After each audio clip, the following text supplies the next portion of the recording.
Hello guys, welcome back to Promise History and Politics. Our topic today is about Guinea's coup. Let's move to the country in Western Africa, Guinea. In Guinea, special forces in Guinea overthrew the government of President Alpha Condé on Sunday, adding another apparent coup d'etat to the West African nation's lengthy history of military takeovers. Condé took power 11 years ago in the country's first democratic election since its independence from France in 1958. This is how the coup occurred, the mystery of the coup. Soldiers swarmed Conakry, the capital, on Sunday and engaged in hours of shootouts. They blocked key roads and detained Conde. Colonel Mamady duombouya, who led the takeover, appeared on state media with Guinea flag on his shoulders. He announced the dissolution of the constitution and said borders would close until further notice. Our action is not a coup d'etat, he said. He said this in the Sunday broadcast. It only reflects the legitimate aspiration of people to want to live in an environment where basic human needs can be met. The junta was focused on forging a transition government that would shift power, he said, from one man to the people in the nation of about 13 million.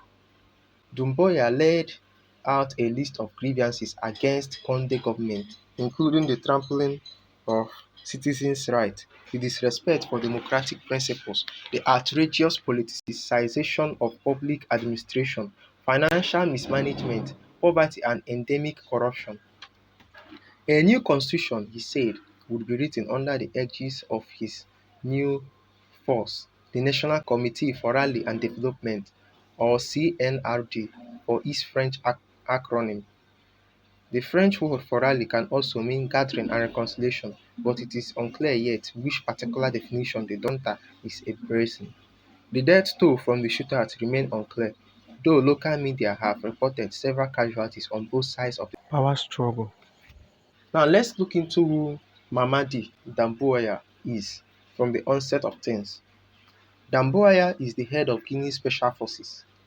According to local media reports, Doumbouya served in the French Foreign Legion and took part in a US military training exercise focused on curbing terrorism known as Flintlock. And based on what will happen to Guinea now, is still uncertain. The situation is unfolding rapidly on the ground and things could still change if, for example, other parts of the military that remain loyal to Conde were to strike back against the CNRD.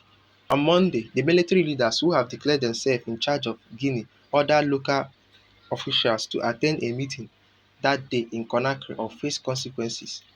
Any absence will be considered as a rebellion, the junta's spokesman said on state television. Before noon, the Prime Minister and other government heads began arriving at the heavily guarded Parliament building under escort. Reporters watched the same truck drop them off one by one. The political stability of Guinea has ramifications in West Africa and for the global economy. The country is one of the world's largest suppliers of bauxite, a key source of aluminium. Any disruption there can severely impact commodities prices. A successful coup could further destabilize a region that is vulnerable to attacks by Islamist militants and that has been hit by repeated public health and economic crises in the past decade. In various speeches and interviews, Doumbouya has claimed that Condé is safe and being held in an undisclosed location, but the president's office has not released any statement on the matter. In a video communique, soldiers read a statement they attributed to Doumbouya in which he claimed that Condé is morally and physically intact and in contact with his doctors.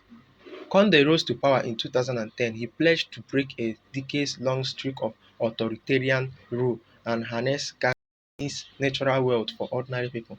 Then he sought a third term last fall, setting off a wave of protest. Dozens of demonstrators died in clash with security forces, and critics blasted the government for exploiting coronavirus concerns to crack down on free speech. Conde maintained that constitutional changes engineered during his tenure had reset the clock on his legal number of terms. He refused to step aside, saying he needed more time to materialize his vision for Guinea. The leadership style is part of a grim pattern in West Africa, said Matthias Hongpe, who leads the political governance program at the Open Society Initiative for West Africa, a pro-democracy group in Dakar, Senegal.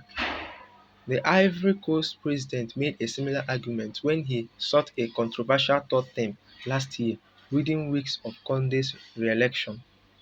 Fears of Senegal's leader doing the same have recently fueled some of the biggest protests the country has seen in years.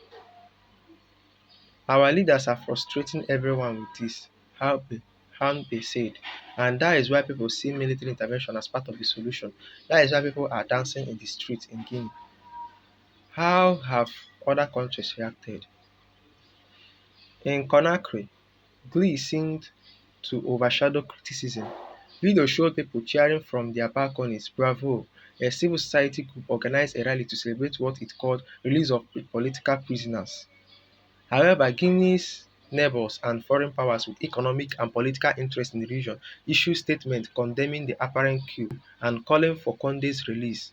Ned Price, a spokesman for the State Department, warned in a statement that the attempted coup could limit the ability of the United Nations and Guinea's other international partners to support the country as it navigates a path towards national unity and a brighter future for the Guinea people. Antonio Guterres, a Secretary General of the United Nations, wrote on Twitter that he is personally following the situation in Guinea very closely, adding his strong condemnation of any takeover of the government by force of the gun and calling for the immediate release of Condé.